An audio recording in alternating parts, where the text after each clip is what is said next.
આજે 26 જૂનના રોજ international day against drug abuse તરીકે ઉજવવામાં આવે છે અને એને જ ભાગરૂપે આજે સુરત શહેર પોલીસ, સુરત શહેરના નગરજનો, સ્કૂલ કોલેજના બાળકો દ્વારા આજે એક રેલીનું આયોજન કરવામાં આવ્યા છે, જેમાં મુખ્ય ઉદ્દેશ એવું છે કે અમે બધા લોકો બહુ કટિબદ્ધ છીએ, પ્રતિબદ્ધ છીએ કે આપણે સુરત શહેરમાં કોઈ ડ્રગ્સના કોઈ ચલન નહીં થાય જોઈએ, કોઈ ડ્રગ્સ ના લે, એના સેવન નહીં કરે જોઈએ અને જો નો ડ્રગ્સ ઇન સુરત સિટીને એક અભિયાન સુરત પોલીસ દ્વારા ચલાવવામાં આવી રહ્યા છે છેલ્લા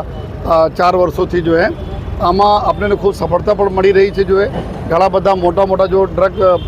જો કાર્ટલ હતા એને તોડવામાં સફળતા મળી, ડ્રગ પેડલર્સ પકડાયા અને આ વખતે 1-2 વર્ષ પહેલાં કરતાં અત્યારે 4 ગુના આ લોકો ઉપર વધારે ભીસ વધી છે. એના પ્રોપર્ટી વગેરે જપ્ત કરવાના, એના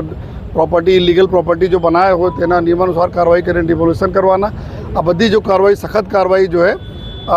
પોલીસ તંત્ર તરફથી કરવામાં આવી રહ્યા છે. પરંતુ અમે એટલો જ સહયોગ જો પ્રજાજનોનો જોઈએ, અમારા મીડિયાના મિત્રોનો જોઈએ, કારણ કે કે એક અવેરનેસની બી જરૂરી છે કે એના ઉપયોગથી શું નુકસાન થાય છે, શરીર કેવી રીતે ખતમ થઈ જાય છે, પરિવાર પર કેવી રીતે સોશિયલ સ્ટિગ્મા લાગે છે, એના બી અમે લોકો અવેરનેસ કરીએ છીએ અને સાથોસાથ જો એક્શન અને એના પછી જો રિહેબ કરવાના, જો આમાં ફસાય છે એના કેવી રીતે બહાર લાવી, એના બી અમારા જો એસઓજીને એક ટીમ રિહેબના કામ અહીંયાના ઘણા બધા ડૉક્ટર્સ અને રિહેબ સેન્ટર સાથે મળીને કરી રહી છે અને અમે લોકો એકદમ કટિબદ્ધ છીએ કે આવનાર દિવસોમાં ઓર કડકાઈથી એના ઉપર અમે લોકો એક્શન લેતા રહીશ અને ફરીથી જેટલા લોકો અમારા આજ રેલીમાં સહભાગી થયા એ તમામ લોકોનો અમે ખૂબ ખૂબ આભાર માનીએ છીએ. Thank you. જય હિન્દ, જય ભારત. સાહેબ, જે રીતે ડ્રગ સાથે વ્યક્તિઓ સંકળાયેલા હોય એ લોકોને કઈ રીતના નાબૂદ કરવામાં આવ્યું છે અને અત્યાર સુધી કેટલાક લોકોને ડ્રગ્સમાંથી બહાર કાઢવામાં આવ્યું? અત્યારે આપ જો તો ગુજરાત સરકાર તરફથી એક ANTF અલગથી એક ફોર્સ પણ બનાવવામાં આવેલી છે, એન્ટી નાર્કોટિક્સ ટાસ્ક ફોર્સ, અને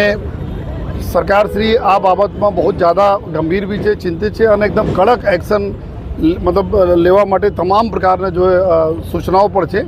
તો આવનાર દિવસોમાં અમે લોકો ઓર અમારા જો ટીમો છે એના મજબૂત બનાવીને ઓર બી આજુબાજુના જો રાજ્યોના જ્યાંથી આપણા જરૂરત લાગે છે આરોપીઓ માટે ત્યાં ઓર કડકાઈથી અમે લોકો સંકલન કરીને કાર્યવાહી કરવાના છીએ અને જો આપ ટૂંક સમયમાં આ બધા લોકો જોઈ પણ શકશો.